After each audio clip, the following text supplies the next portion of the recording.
that we all remember some of the rulings and the ahkam of the siyam.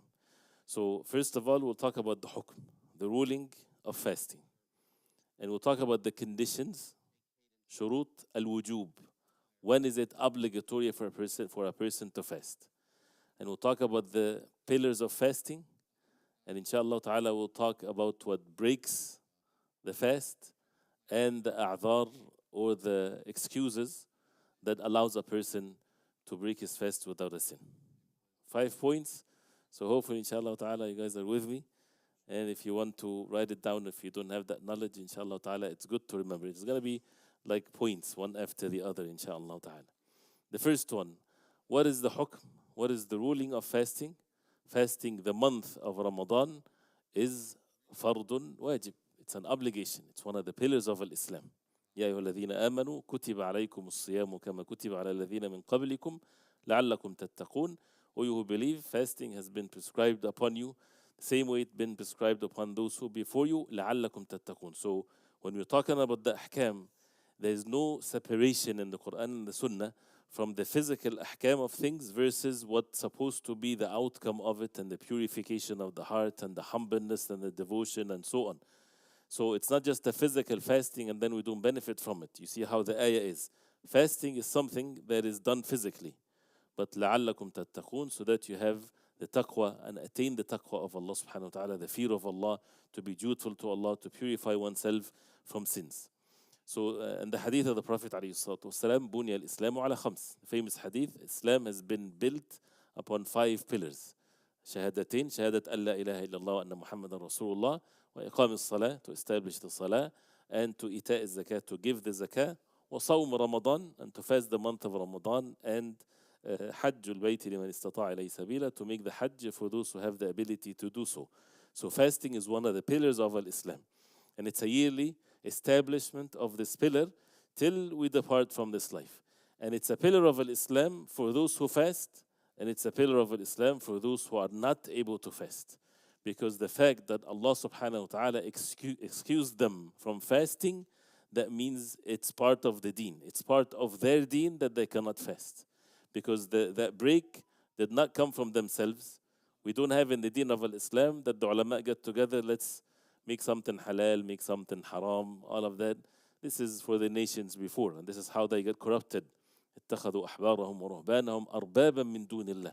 They took their ahbar and their ruhban, their rabbis, their chiefs of their religion, priests and so on, they took them as arbab, as lords besides Allah.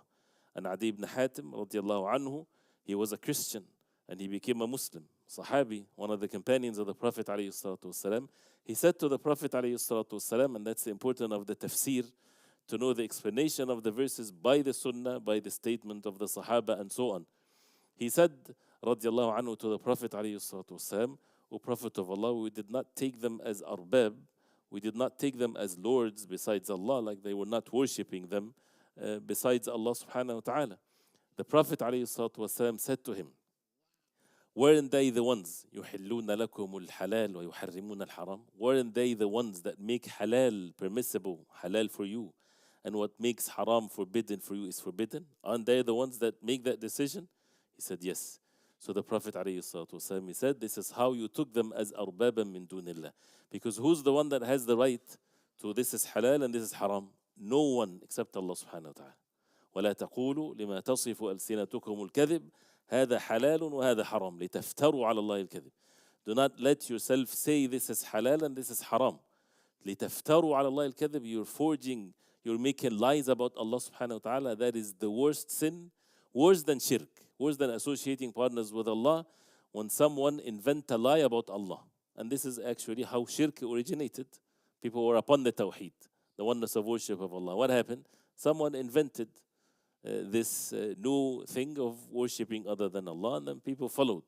So that's why coming back here, this is the deen of Allah. So that's why when we have the a'dhar or the excuses for a person based on the deen of Allah, based on the Sharia, the Qur'an and the Sunnah, that person is fulfilling the pillar of Islam, whether they have to give expiation or they don't or whatever, with the rulings, and it's all from the wahy, the Qur'an and the Sunnah of the Prophet alayhi salatu wasalam.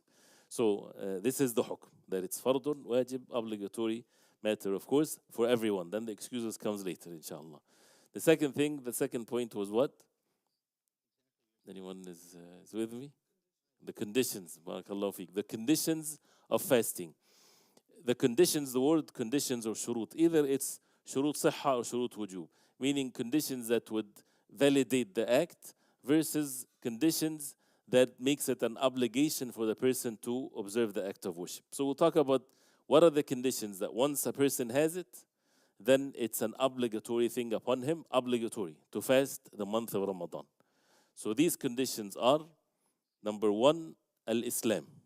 So he has to be a Muslim. So if a non-Muslim fast, we don't tell them don't fast, right? Let them experience the fasting, no problem. But this can be a da'wah for them. But as far as fasting to be accepted by Allah subhanahu wa ta'ala, a person has to be a Muslim. Aslama wajhahu, to submit oneself to Allah subhanahu wa ta'ala, and that's the shahadatain, comes before any action. So al-Islam is a shart wujub.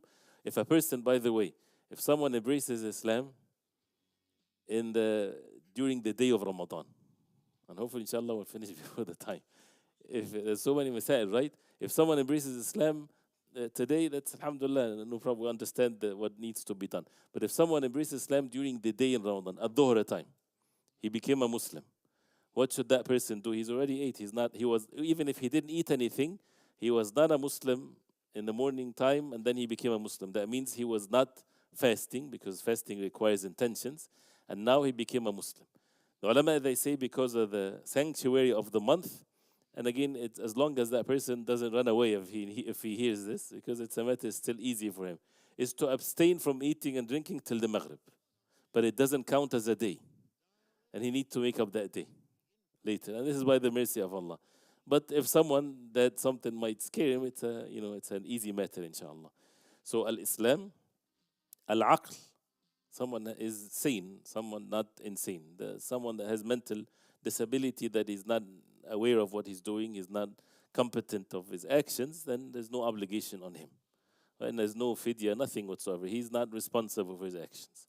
So al-aql, which is a great favor from Allah for a person to have al-aql and sanity. So this is a condition. Once a person has aql, then it's obligatory for him to fast. Some people, they lose it sometimes.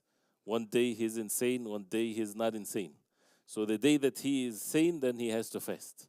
And another day that he's insane, then there's no responsibility upon him. So this is with the aql. And also come with the aql is if a person fainted, for example, or in a coma.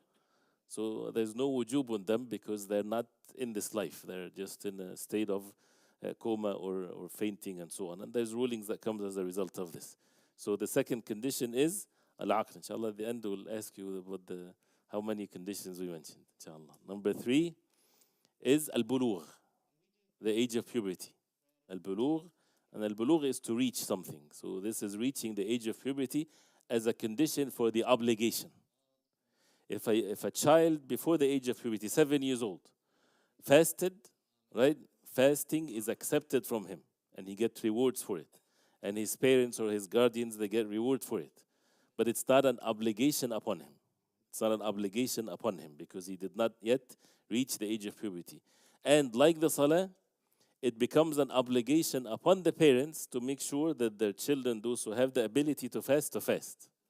And the sahabiyat, the companions, the females companions of the Prophet, the wives of the companions, they would make sure that when it's day of fasting, they get their kids, their children distracted with toys and things like this, from cotton and things like this, so that they forget about food till Maghrib time so that they can eat and drink. But again, if it's you're not supposed to torture a child. It's just to keep him, to build in him that strength. But if he's not able to, it's not an obligation upon him. But from 7 years old, they are to try to fast whatever they can. Till they're 10 years old, they should, unless a person has an excuse or he's not able to, that's a different situation. So al-sihha, the bulugh, I got the next one. So al-bulugh is to attain the age of puberty as a shart of what? So shart wujub, a condition as an obligation, not a condition of validity, right? So for 7 years old, his fasting is valid, but it's not obligatory upon him. Like Hajj, A child, if he makes Hajj is accepted, inshallah ta'ala, he gets rewards. His parents get rewards, or whoever is with him. But that does not count as Hajjatul Islam. When he reaches the age of puberty, Hajj becomes an obligatory thing for him once in lifetime. So number 3, al-bulugh, which is the age of puberty. Number 4 is as-sihha, for someone to have health, basically. Because fasting, unlike salah or something else, it requires for the person to have a minimum amount of health that he's able to abstain from food and drink from Fajr till Maghrib.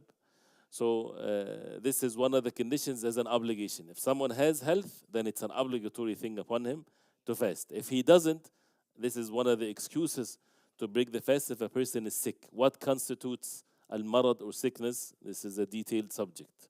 Who is sick and who's not? Like if you have a stuffed nose, for example, are you sick? You can categorize yourself as a sick person, but does it harm you if you fast? Does it might harm you if you continue to fast? Something like that, it's not harmful. But someone else, so that's why the two things are to be observed. We're going ahead here, that if a person is sick, whether fasting is harmful for him, or he might not at that moment, he's not suffering from anything. But if he fasts, it's harmful for him. It can be very harmful for him. Who's the one that decides this? The doctor, the medical doctor, but not any medical doctor. It has to be a Muslim, trustworthy, that he knows that fasting is such an important thing in our deen. Because if you go to anyone, I'm going to quit eating from this and that. No, this is crazy. They might say that to them. So it has to be, again, if a person is in doubt, then to ask someone that is trustworthy, a Muslim doctor, that acknowledge the importance of fasting. So this is with the excuses. But here, as-sihha, or to have the ability, the physical ability to fast. This is number 1. Okay, there are 6, by the way. Okay, so number 5 is al-iqama. That you are, al-iqama is what? What's iqama? Huh? Not traveling. But what's the opposite of not traveling? When you're not traveling, you're called what? Muqim, resident, right? So you are resident in your home. You are in your city where you're living. That means it's an obligation upon you. So that's why one of the excuses of fasting is if a person travels. And what constitutes traveling? Also, this is something to be known. If a person is traveling and he fasted, is his fasting sound, correct? Counts as fasting? Yes. So this is not shart sihha. This is not a condition of validity of fast, that you are a resident in your place. No, it's a condition of obligation. So if you're not a traveling person, that means it's an obligatory thing upon you to fast. That's number 5.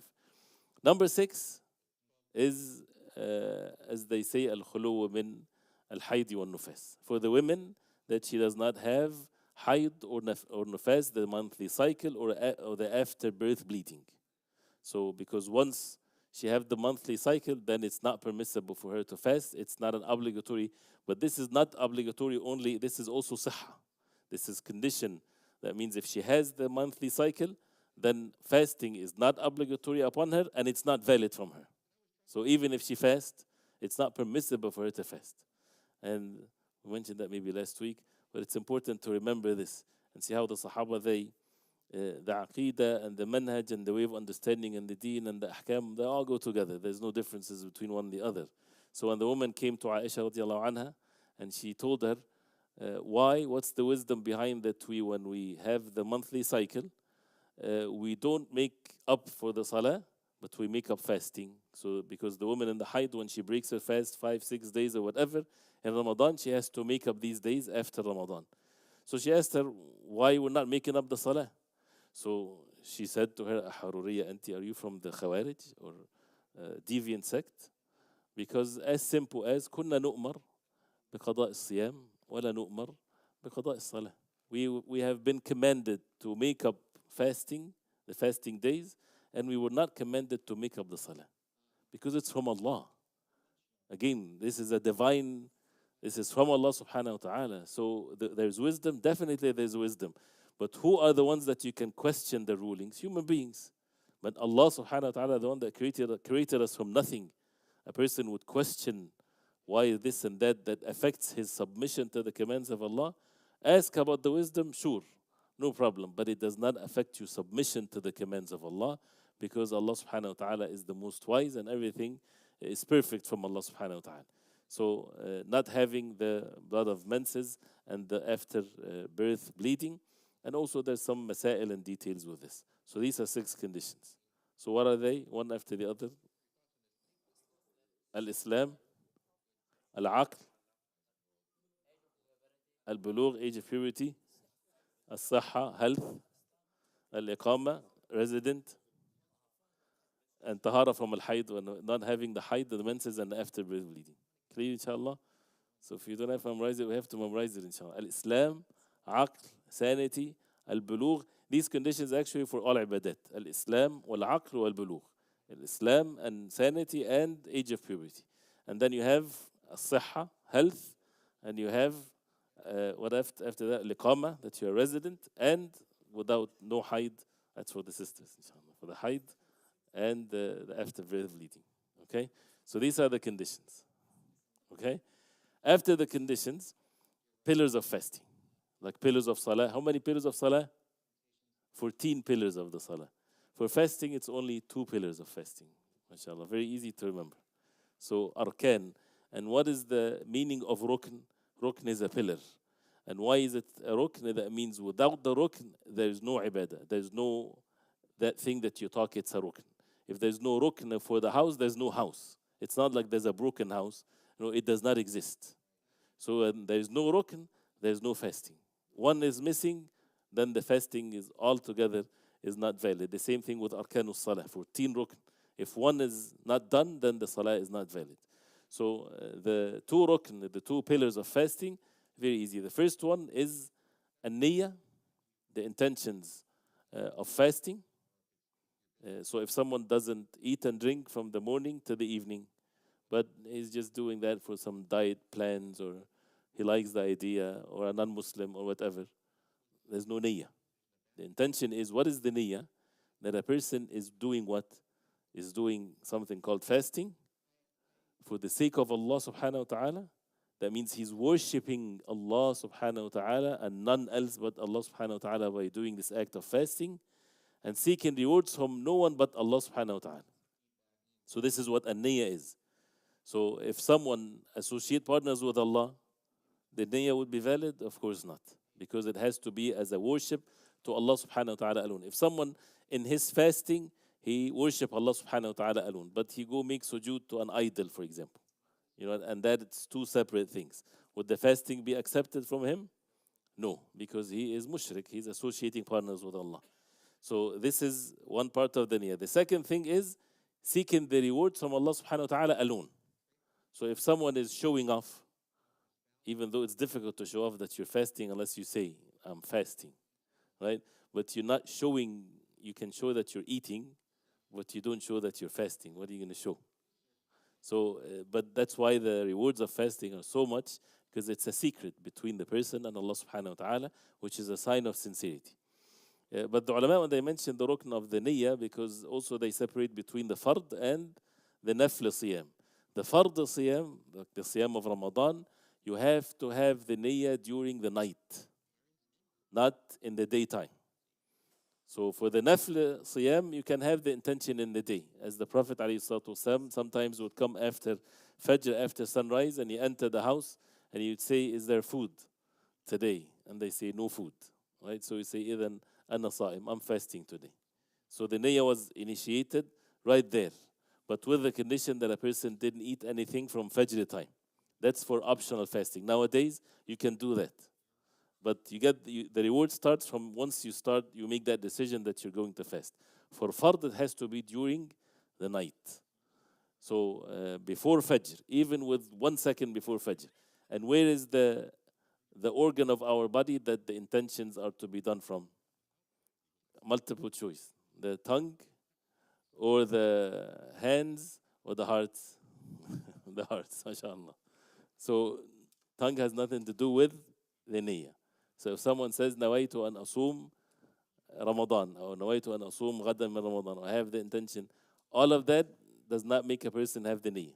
The niyyah is in the heart. So what's in the heart? As mentioned before, you don't have to be silent and making niyyah. What are you doing now? I'm making my niyyah for fasting. There's no such a thing. And as always, the example that was mentioned before, you don't put the food in front of you before we eat and you say, I have intentions now to eat this food.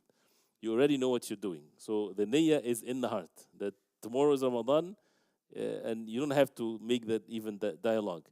But then, is it one niyyah from the beginning of the month for the entire month, or one niyyah for every day? This is a valid differences of opinions. So every day is separate niyyah, so as some said, and some others they said one niyyah in the beginning of Ramadan is sufficient. But there's no effort that it needs to be done. There's no such a thing as you're going to do something to make sure that you have intentions. You already know that you're in Ramadan. When do we need this?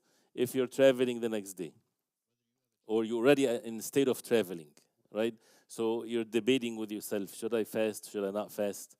Like this. And then Fajr time comes and you're really not sure. It's too late. You have to make up that day because you did not make your intention before, right? So things like that bring the niyyah in place. And that's why also the niyyah as a pillar, a person during the day, if he decided to break his fast, and then he goes to the kitchen, there's no food, right? He already broke his fast because he broke this pillar, which is the intention. If a person has waswas, no, put the waswas aside. A person, for example, not feeling well. We're talking about those who respect fasting, of course. Or even someone if you do it in a sinful way. But someone, he's not feeling well. Should I break my fast or should I not break my fast? If he's just, thinking about it, it doesn't break the fast till it becomes something that will breaks the intention. That means, okay, I'm going to break my fast. And then he calls the doctor or he sees, oh, it's not worth it. Then he changes his mind, it's too late. He has to make up that day. So even if it's not sinful. But again, not to take the route of waswas of the shaitan. This waswas has nothing to do with it, inshallah ta'ala. So this is niyyah of fasting, and there's some masail with the niyyah. The second pillar of fasting is what fasting is all about. Al-imsak an al-muftirat, to abstain from what breaks the fast. That's a pillar of fasting, of course. And that's what we'll talk about. What are the muftirat? So two pillars of fasting, niyyah and the al-imsak, to stay away from what breaks the fast. Al-muftirat, or the things that breaks the fast. The very obvious one is what? Eating and drinking.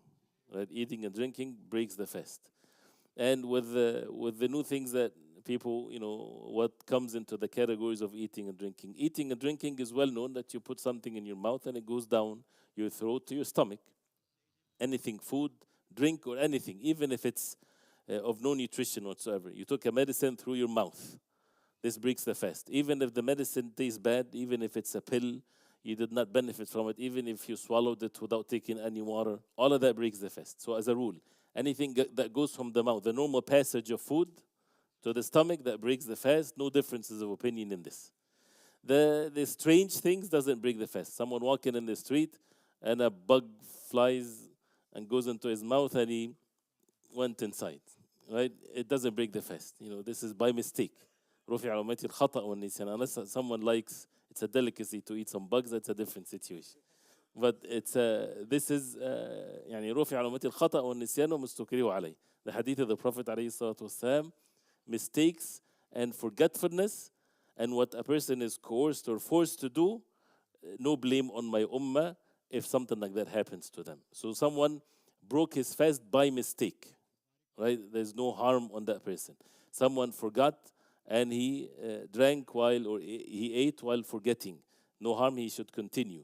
Someone has been forced to break his fast, and forced meaning not being pressured. Someone put a gun on his head to eat, for example. May Allah subhanahu wa ta'ala protect us. In that case, a person, if he breaks his fast like that, of course he's excused. He has to make up the day, yes, which is no problem, but he's excused, he's not sinful. So the eating and drinking, and the things that does not go through the normal passage of food and water, if it's nutritional, then it breaks the fast, as the ulama, they mentioned. So glucose, vitamins, things that people would have any form of nutrition going into their bodies, that breaks the fast. But if it's a medicine, like shot of medicine, not nutrition. Shot of medicine, it doesn't break the fast. Insulin doesn't break the fast, right? Things like this. So it's only the nutritional ones. So food and drink and what comes with that, and there is some also masail related to it. The second thing that from al-muftirat is al-jima', the relations between the husband and wife, and also any intentional releasing the seminal fluid. This is breaks the fast. So this is with the jima', and there's a heavy kafara, heavy expiation of that sin for whoever does the jima', the relations with one's wife, or even if it's a sinful thing, wal'ayadhu billah. So that means the person, he has to make up the day, and the kafara is to fast 2 consecutive months, since there's no slaves to be freed. So to fast 2 consecutive months without breaking the fast in any day in between. And if a person is not able to do so, then to feed 60 people. And of course, what expiate the sins is not the kafara, these expiations, but rather it's the repentance to Allah. So al-jima' and al-istimna and these types of things that release is intentional. If someone, while sleeping, this happened to him, even during the day of Ramadan, it does not break the fast. Or if a person had relations before Fajr, and the time of Fajr came while he is in state of janaba, that means he has to take a shower. And this was, is it me? And this was after the adhan of al-Fajr, meaning that the act was done before Fajr, but he took the shower after Fajr. It's okay, no problem. The fasting day is fine. And the Prophet ﷺ, that happened to the Prophet ﷺ. So al-jima' and with masail. Of course, when it comes to the practical thing, we're studying these rules very briefly, but of course we have to ask. فَاسْأَلُوا أَهْلَ الذِّكْرِ إِن كُنتُمْ لَا تَعْلَمُونَ. As the people of knowledge, if you do not know, and this is by itself is an act of ibadah, act of worship, seeking rewards from Allah subhanahu wa ta'ala, because Allah subhanahu wa ta'ala commanded us to do so. The third min al-muftirat, or the things that breaks the fast, is al-marad, sickness, or al-kibar, when someone reaches old age, very old. Both, they put them together in one category. So as we said, the sickness is something that would harm the person if he fasts, or harm will happen to him if he fasts. And who would give that judgment if a person is in doubt is a trustworthy Muslim doctor to say that it's not good for that person to fast. So this is with al-marad, or someone that he has to take medicine, and of course the medicine breaks the fast. The marad, or the sickness, is of 2 categories, whether it's temporary one, or a permanent one. If it's a temporary sickness, then a person has to make up these days after Ramadan. But if it's a permanent sickness that would not allow him to fast whatsoever, then this is to do the kafara for in that case, which is feeding for every day a poor person. Feeding how much? Either you cook food for every day and that poor person would eat until he's full, or you can give grains from what people can save, and the miqdar, or the measurement of it, is nisf sa'. Sa' is a measurement, volume measurement. 1 sa' is equal to approximately 2¼ kilograms. I'm going by the other system, which is half of that is 1.125, say 1¼ of a kilogram, which is how many pounds? You guys figure out the calculations and tell me, inshallah. 2.5, 2.3 pounds of rice or something like this for every day.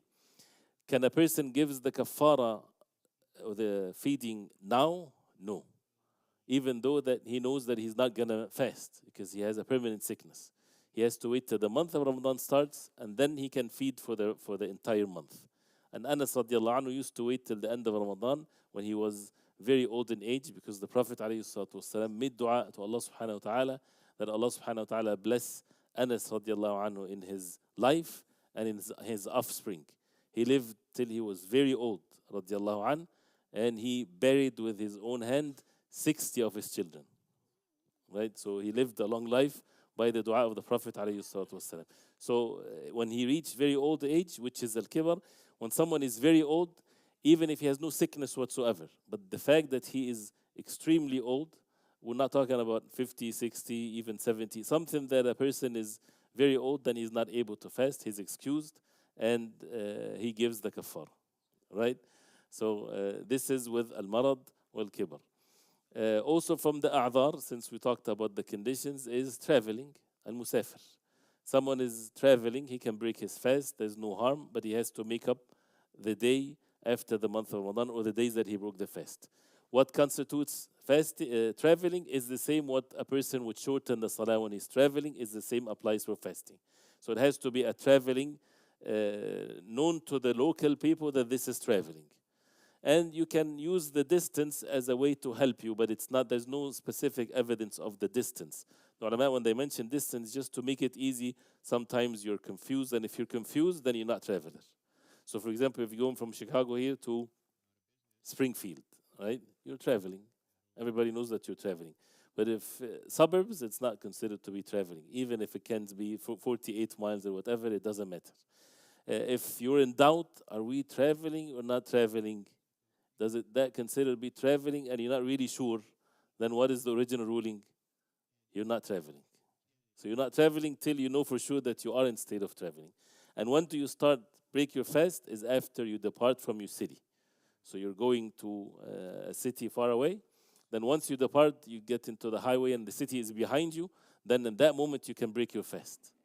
But not at home in the morning. So if you're taking a plane, you're traveling, and you're in the airport, some ulama, they say the airport has the condition or has the same state as left the city. Because it's like, that's it, you're departing from it. But to be on the safe side, wait a little bit till you get into the plane. Once it takes off, right, even you still, the city is there. But once it takes off, that means you can break your fast. And the Prophet ﷺ said, لَيْسَ مِنَ الْبِرِّ الصِّيَامُ فِي السَّفَرِ. It's not out of righteousness that you would fast while traveling. So a person does not get extra rewards. And what's easier for the person is what is best for him. And the ulama, they, even before Maghrib, by 1 hour.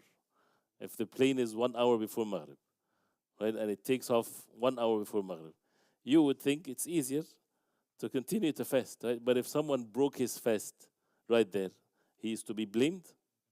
No. Should you advise him? Brother, there's only 1 hour. Why would you do this? It's none of your business. It's okay. It's a permissible thing. But he has to make up the day.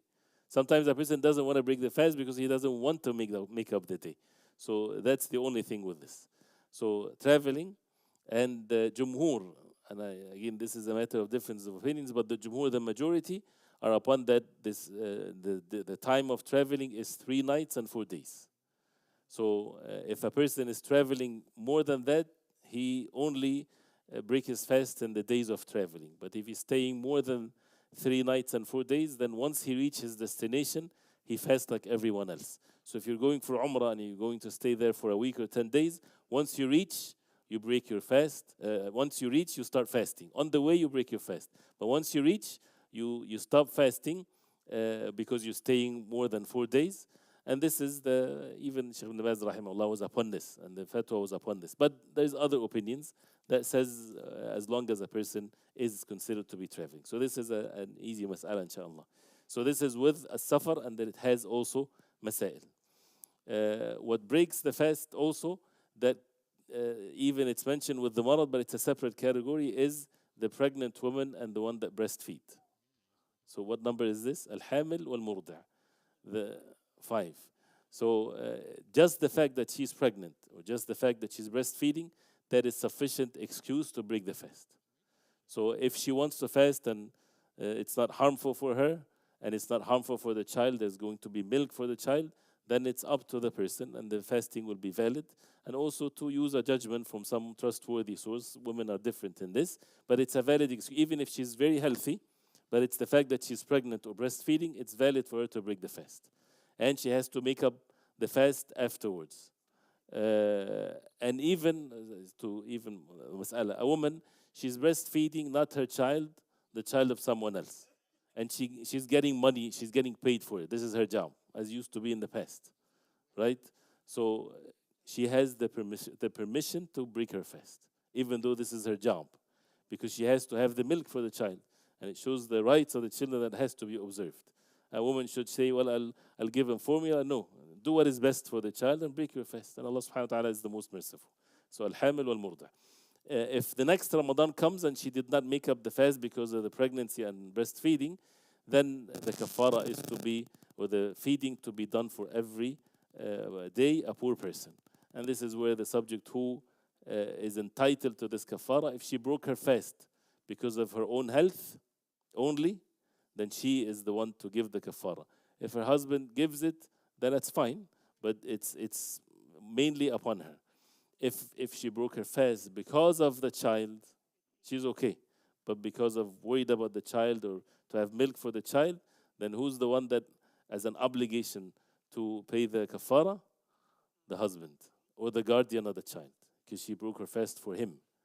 So the same thing if a woman is murdi'ah, she's breastfeeding a child for someone else, who's the one to pay the kafara is the guardian of the child.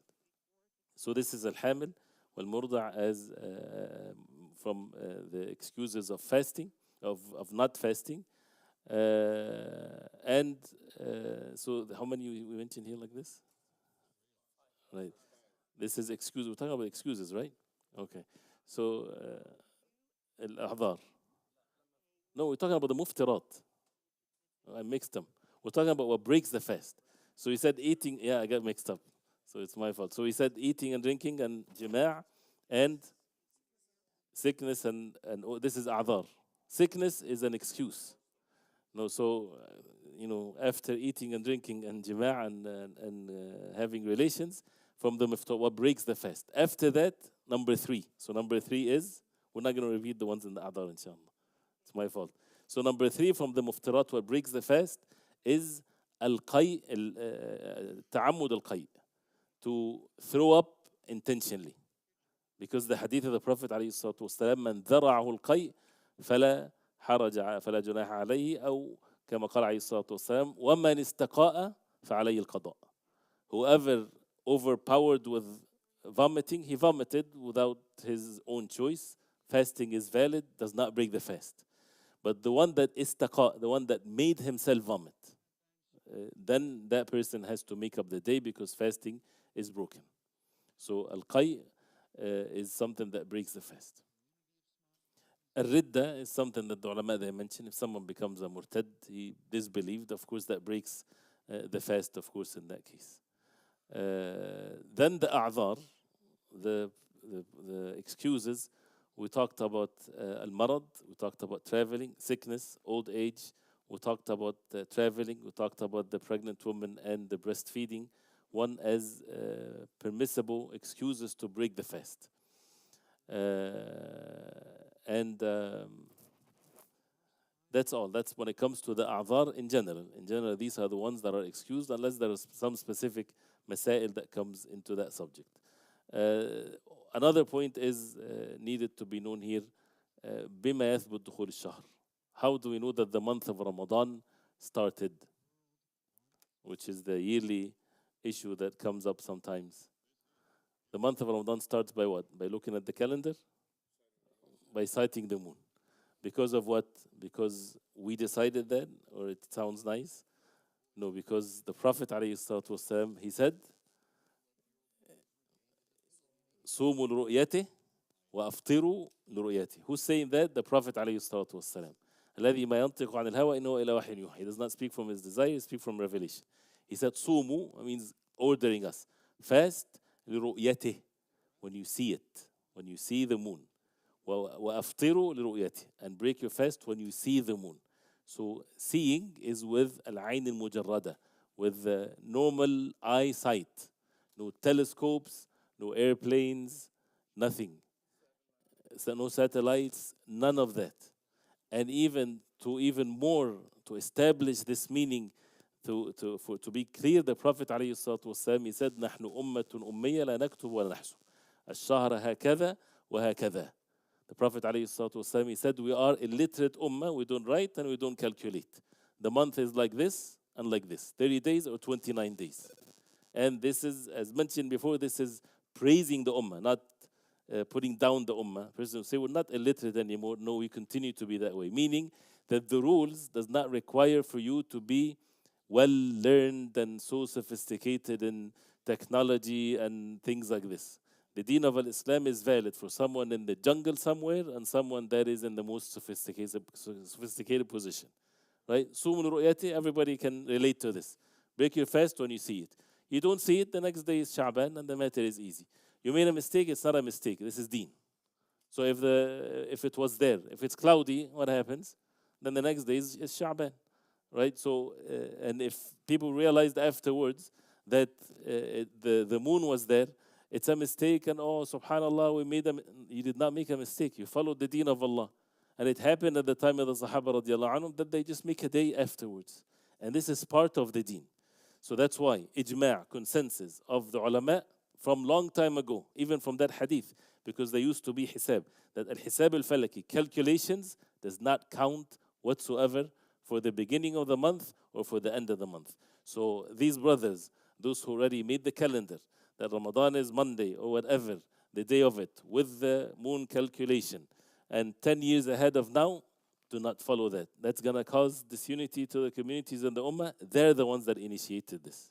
The Ummah was united till these people invented this thing that they have to, what are we going to do with our work, and we cannot tell them this day or that day, Eid, this or that. Yes, this is part of our deen. You don't have, it's not fard for you to take off on the day of Eid. Who said that it's fard? Is it haram if you work during the Eid? It's not haram. You choose to be in a certain situation, working in a certain job, in a certain environment.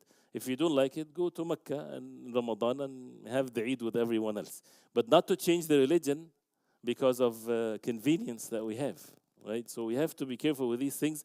We have nusus in it. It's not like a person being strict versus you have to be a little bit. This is nusus, this is wahy from Allah subhanahu wa ta'ala. So the month enters with the witness of one person only, even if people do not know him. If he says, I saw the moon, that's it. The month of Ramadan starts. And the end of the month with two, because to change from the state of fasting to be not fasting, then it requires two of the people. And the Prophet ﷺ, a Bedouin came. And he said, I saw the moon. Prophet ﷺ ordered everyone to fast. Right? So the matter is a very easy, simple thing. The deen is easy and simple, but people made it difficult for themselves. So let me see if I missed any of. Let's review quickly for the minutes we have. So what are we said how many conditions? 6. And the pillars of fasting? 2. And we have the muftirat. 4. What's number 1? Right. Number 2? Right. Okay, number 3. What is it? Throw up. Now. Okay, number 4. To become a disbeliever. MashaAllah. So let's see. One that have difference of opinion, al-hijama. Hijama avoided during the day of Ramadan to be away from the differences of opinions, because the Prophet ﷺ said, Aftar al-hajim wal-mahjum. The hajim, the one that makes the hijama, and the ones that the hijama is made for, broke his fast. But there's other incidences where the Prophet ﷺ made hijama while fasting. But for the fard, to stay away from it, inshallah ta'ala, to be at state of ease, inshallah. We talked about the haid as one of the things that breaks the menses or the monthly cycle, breaks the fasting and the ridda. طيب, this is the muftirat. When it comes to the a'dhar, we said, what's the a'dhar? What's the excuses? Number 1, sickness or old age. Number 2, traveling. Number 3, pregnant and breastfeeding women. Okay. And number 4,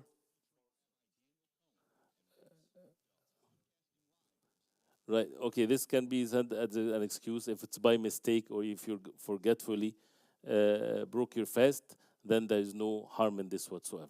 Of course, from the excuses, even though that this is an obvious one, is also al-hayd wa nufas, the monthly cycle and the after birth bleeding. So this is clear, inshallah. Right by that then. This is in general, right? Specific masail, specific situations. Of course, a person should not leave the matter to himself, but rather as the people of knowledge, because this is something that happens every year, and there's still with the rulings of Salatul Taraweeh and other things to be observed, and deeds done by the heart, and the objective of fasting, and the mustahabbat, the recommended acts of fasting, and what's even disliked. All of these things definitely is subjects that we need to learn, inshallah. Barakallahu feekum, and نعم جزاكم الله خير إن شاء الله. طيب, in 5 minutes. نعم الله المستعان. فضل القيام, the virtue of al-qiyam. We know that Ramadan is about fasting and is about qiyam. Qiyamul layl, the Taraweeh is a specific ibadah in Ramadan. And the Prophet عليه الصلاة والسلام, he said, من قام رمضان إيمانا واحتسابا غفر له ما تقدم من ذنبه. Whoever قام Ramadan, prayed the qiyam, prayed the Taraweeh prayer in Ramadan with 2 conditions. Imanan, believing that this is part of the deen and that Allah subhanahu wa ta'ala loves for the person to do so, and seeking rewards from Allah subhanahu wa ta'ala alone, then the previous sins will be forgiven. And ومن قام ليلة القدر إيمانا واحتسابا غفر له ما تقدم من ذنبه. Whoever prays the night of Laylatul Qadr, إيمانا واحتسابا, believing in it and seeking rewards from Allah, his previous sins will be forgiven. And the same thing with fasting is mentioned by the Prophet عليه الصلاة والسلام. قيام Ramadan, or the Taraweeh, the Prophet عليه الصلاة والسلام prayed it in his time عليه الصلاة والسلام, and he would come out, the people prayed with the prayer of the Prophet عليه الصلاة والسلام, one night after the other till the masjid was almost full. So the Prophet ﷺ abstained from coming out to the people out of the fear that it becomes obligatory upon them. So to make it less burden for the people. So then the people continued to do this after the Prophet ﷺ did not come out to them. They would pray in jama'at, in more than one jama'at in the masjid. So they understood that the Taraweeh or the Qiyam in Ramadan, it's to be done in jama'at. Qiyamul Layl, the rest of the year, it's to be done alone. If a person make it in jama'ah one time like that without any planning for it, there's no harm. And that's why some of the masajid, when they say every Jum'ah we have Qiyam and things like this, is all bid'ah. You know, there's no such a thing as organizing a Qiyam in other than Ramadan in jama'ah, in the masajid. Only in Ramadan, it's mashru', it's part of the deen. And as we know that at the time of Umar radiallahu anhu, he made them all one jama'ah behind one imam. One imam for the men and one imam for the women, so that they would hear. So the jama'ah was established behind one imam. The number of rak'at of Salat al-Taraweeh, the best is if it's 11 rak'ah, as the Prophet ﷺ used to not to pray more than 11, whether it's in Ramadan or other than Ramadan. But there's no harm if people pray 21 or 36 or whatever numbers of rak'at, because the Prophet ﷺ, he said, Salatul Layli mathna mathna. The night prayer is 2 rak'ah after 2 rak'ah.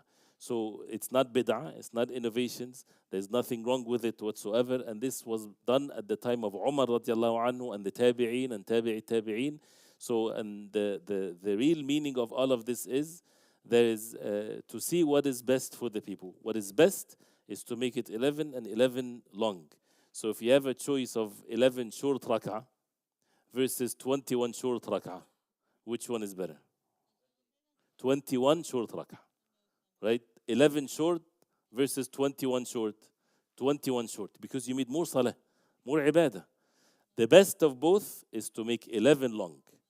So if the 21 takes 2 hours and you pray 11 in the 2 hours, this is what's more virtue without any doubt, because it requires more standing.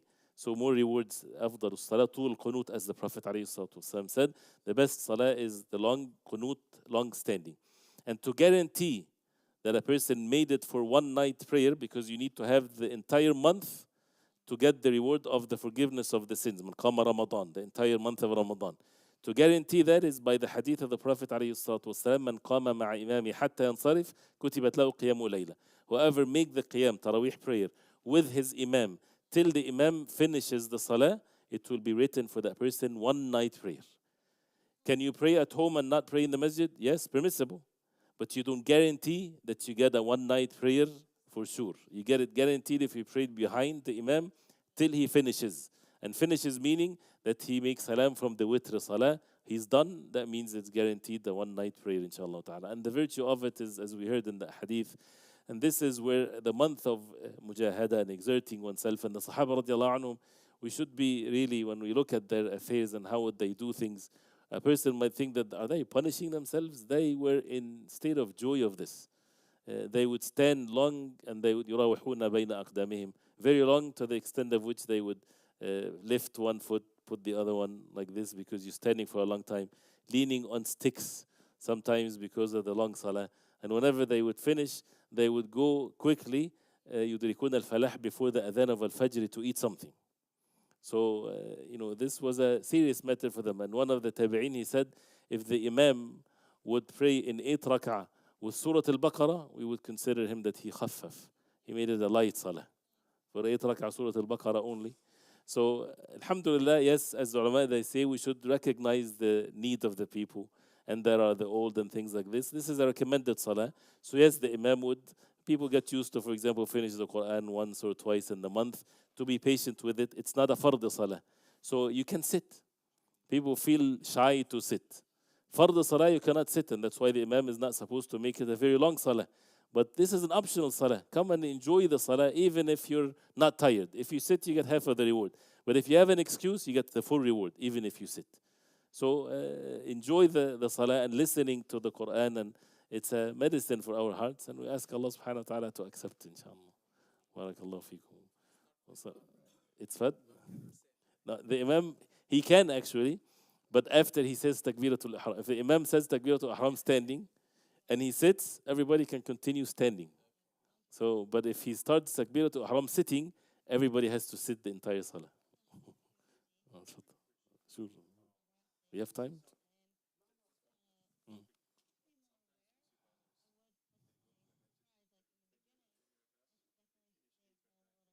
No. Some brothers, they go to the masjid where they pray 20 rak'ah and then they pray only 8 and they leave. Of course, this is not fard, right? But this is not the best thing for a person to do. In that case, people should stay till the imam finishes to guarantee one night prayer. And by the way, Shaykh al-Albani rahimahullah was very clear on the 11 rak'ah, and more than that should not be done and things like this. But when he would pray in the haram, he would pray all the way till the imam finishes the salah. So that should be observed, inshallah. Toothpaste. Toothpaste, again, what breaks the fast if something goes inside of the body. So the taste should not be in the throat. So in principle, it doesn't break the fast. But since it has a strong smell, a person has to be extremely careful, because one of the things to be observed when you're fasting, al-mubalagha fil madmada wal istinshaq. From makruhat al-siyam, from the disliked matters in fasting, that you would make madmada and istinshaq in wudu in a very vigorous way, in an extreme way. And it's sunnah to do that if you're not fasting. But when you're fasting, to take a whole bunch of water in your mouth and you go like this, and you take this is al-mubalagha like this, it's from the makruh, because if it goes down, some said, then you break your fast because you did not follow the instructions of the Prophet ﷺ. He said, بالغ في المضمضة والاستنشاق ما لم تكن صائما. As long as you're not fasting, do as much as you, meaning intense of it, as you can. So that's the same thing if it's done in a very simple way, then it's okay, inshallah ta'ala. Allah a'lam. Barakallahu feekum. No, تفضل. Now, the fainting, a person, if he faints a part of the day, then he continued to fast. If he fainted from the entire day, from before Fajr till after Maghrib, that means some of the ulama, they said that he needs to make up the fast because it's different than sleeping. And this comes with the mas'ala, if a person sleeps from before Fajr and he wakes up after Maghrib, does he need to make up the fast? Regardless, this is bad, this is sinful, why we do such a thing? But if that happened, as far as the fasting is concerned, it does not break the fast. But some said fainting is different. So it's better to make up the day, wallahu a'lam. Barakallahu feekum. Sallallahu sallam ala Muhammad wa sahbihi wa sallam. سبحانك اللهم ربنا وبحمدك اشهد ان لا اله الا انت استغفرك واتوب اليك. جزاكم الله خيرا.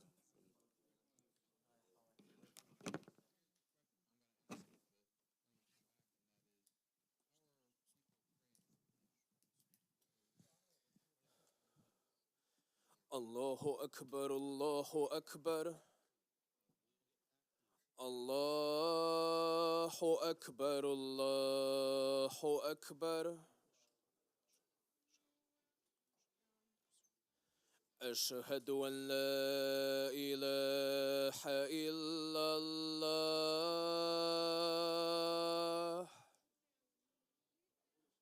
أشهد أن لا إله إلا الله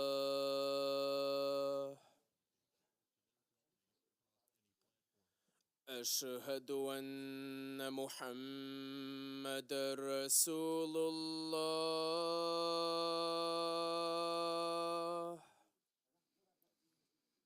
أشهد أن محمد رسول الله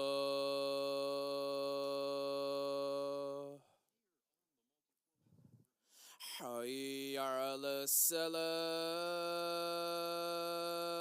الصلاة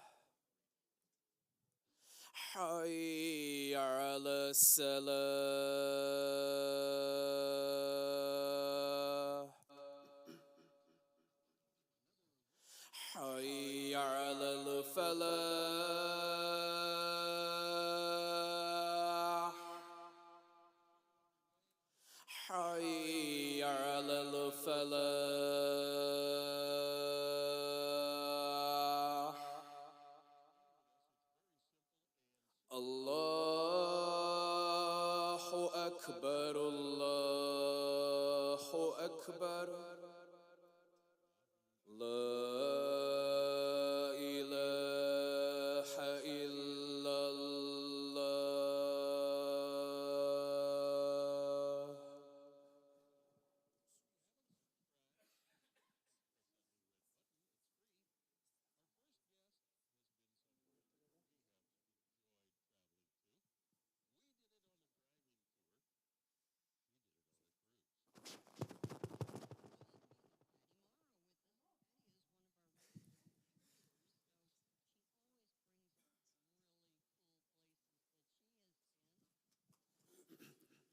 الله أكبر الله أكبر أشهد أن لا إله إلا الله أشهد أن محمد رسول الله حي على الصلاة حي على الفلاح قد قامت الصلاة قد قامت الصلاة الله أكبر الله أكبر لا إله إلا الله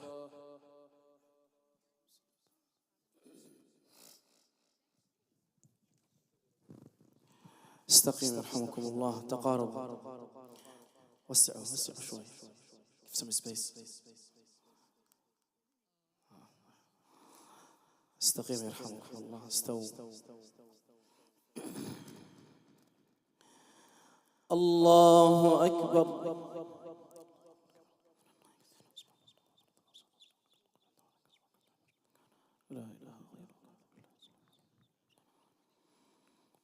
الحمد لله رب العالمين الرحمن الرحيم مالك يوم الدين إياك نعبد وإياك نستعين اهدنا الصراط المستقيم صراط الذين أنعمت عليهم غير المغضوب عليهم ولا الضالين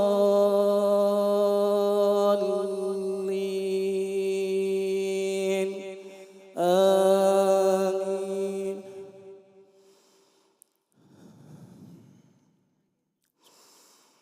وقل رب أعوذ بك من همزات الشياطين وأعوذ بك رب أن يحضرون حتى إذا جاء أحدهم الموت قال رب ارجعون لعلي أعمل صالحا فيما تركت كلا إنها كلمة هو قائلها ومن ورائهم برزخ إلى يوم يبعثون فإذا نفخ في الصور فلا أنساب بينهم يومئذ ولا يتساءلون فمن ثقلت موازينه فأولئك هم المفلحون ومن خفت موازينه فأولئك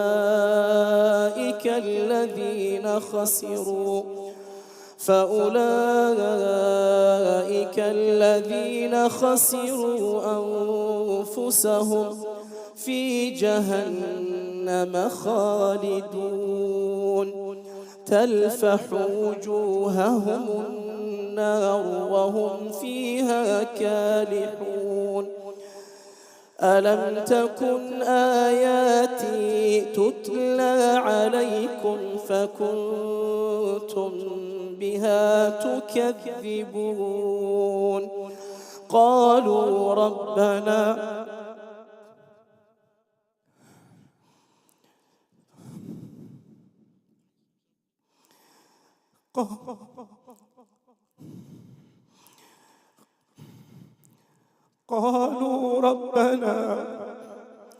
قالوا ربنا غلبت علينا شقوتنا وكنا قوما ضالين قالوا ربنا غلبت علينا شقوتنا وكنا قوما ضالين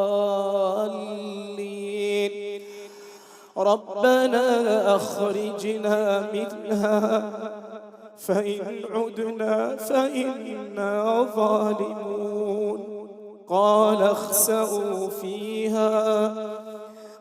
اخسئوا فيها ولا تكلمون إنه كان فريق من عبادي يقولون ربنا آمنا فاغفر لنا وارحمنا وأنت خير الراحمين فاتخذتموهم سخريا حتى أنسوكم ذكري وكنتم منهم تضحكون إني جزيتهم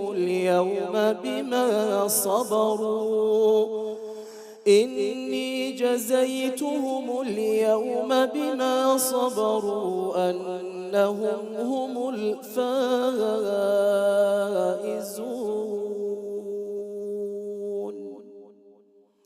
الله أكبر سبحان الله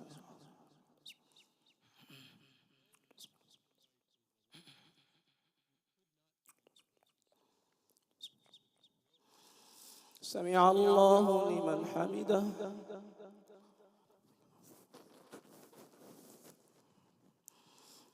الله أكبر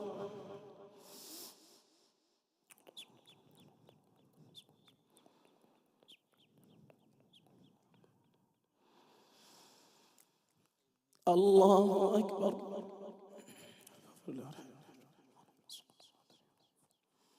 الله أكبر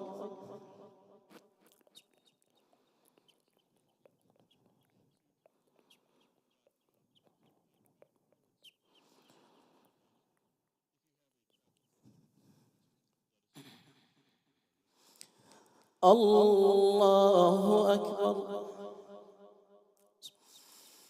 الحمد لله رب العالمين الرحمن الرحيم مالك يوم الدين إياك نعبد وإياك نستعين اهدنا الصراط المستقيم صراط الذين أنعمت عليهم غير المغضوب عليهم ولا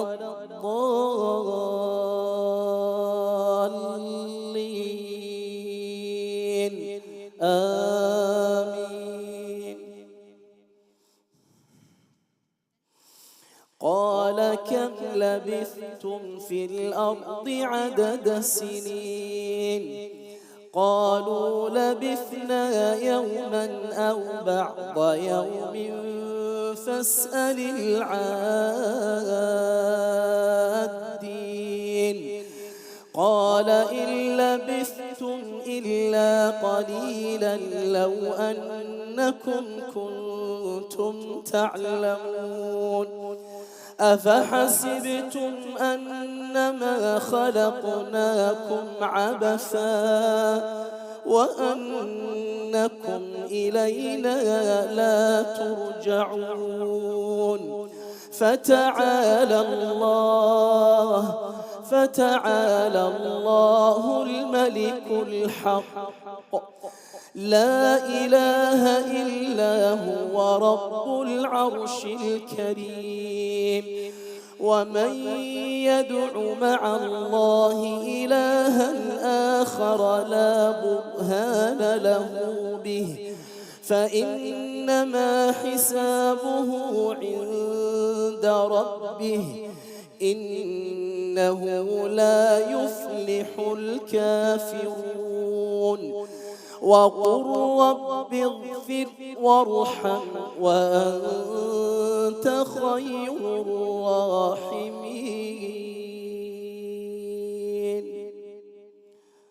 الله أكبر.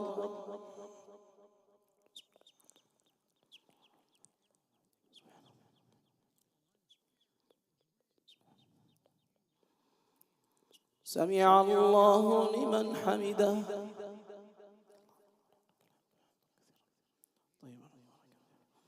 الله أكبر.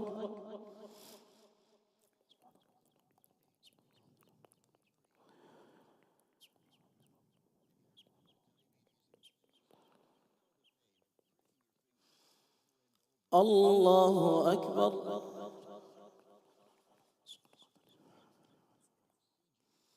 الله أكبر.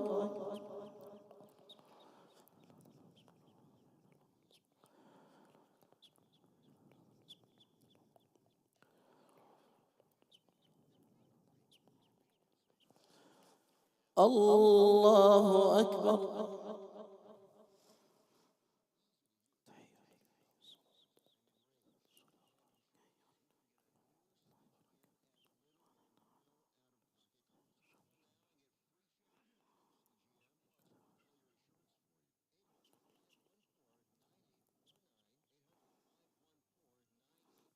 الله أكبر. بسم الله الرحمن الرحيم الحمد لله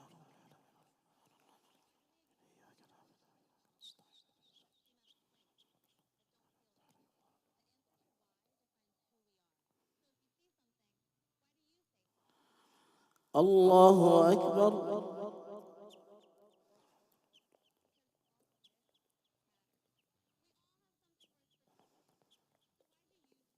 سمع الله لمن حمده.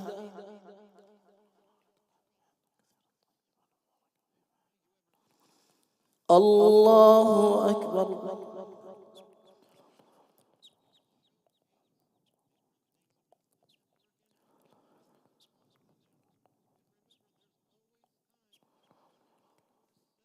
الله أكبر.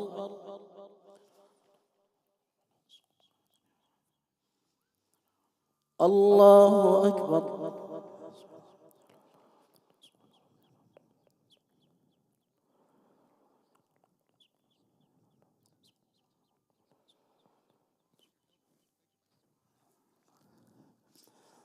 الله أكبر. بسم الله الرحمن الرحيم الحمد لله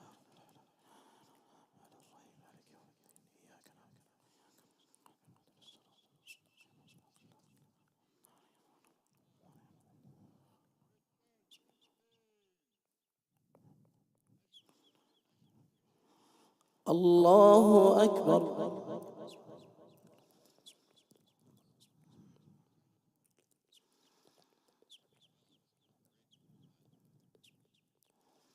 سمع الله لمن حمده.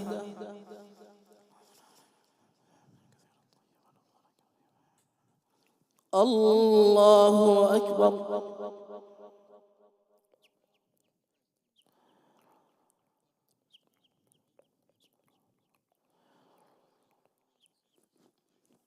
الله أكبر.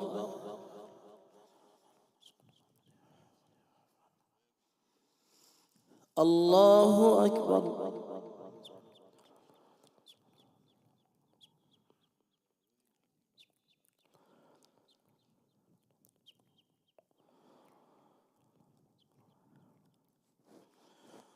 الله أكبر.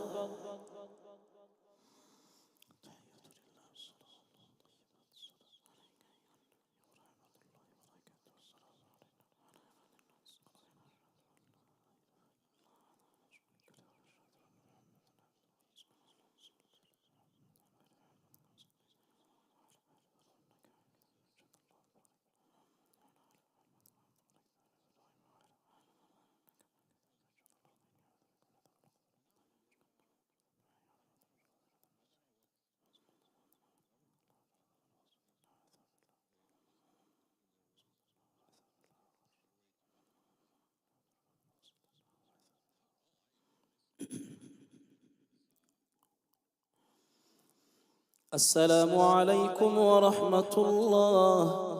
السلام عليكم ورحمة الله. استغفر الله استغفر الله استغفر الله. اللهم أنت السلام ومنك السلام تباركت يا ذا الجلال والإكرام. لا إله إلا الله.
السلام عليكم ورحمة الله وبركاته. جزاكم الله خيرا على حسن الحضور، ونسأل الله عز وجل أن يكتب لكم الأجر.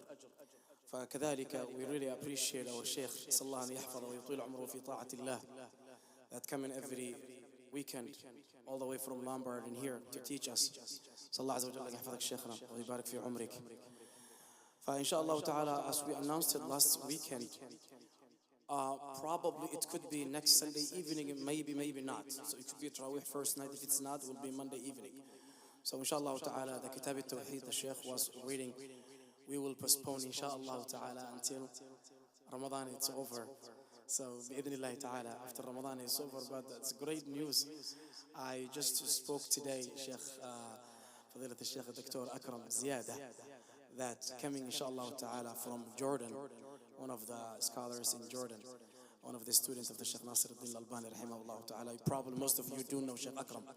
So he will be coming next Saturday, as he told me today. And he will be spending with us in Ramadan, all of it. So inshallah, this is another great news, inshallah ta'ala. So as well as our Sheikh will be here, inshallah ta'ala, Masjid al-Haq. So that's another great news that I will be driving today for our beloved brothers, inshallah ta'ala. And definitely, inshallah, after Dhuhr, after Asr, as you know, Sheikh Akram, he doesn't stop preaching. He has a small tablet, he goes to the table, and he will read the hadith of the Prophet Muhammad sallallahu alaihi wasallam. So that's another great news. So definitely you will not going to be without any lecture in Ramadan, inshallah ta'ala, with Sheikh Akram Ziyada. فنسأل الله عز وجل أن يحفظكم جميعا ويبارك في أعمالكم. We started last night كتاب بلوغ المرام أحكام الصيام.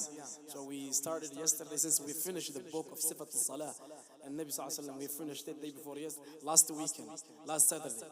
So yesterday we started بلوغ المرام أحكام كتاب الصيام. So alhamdulillah, the Sheikh covered everything from A to Z. But inshallah, we will continue next Friday after Maghrib, and next Saturday after Maghrib as well.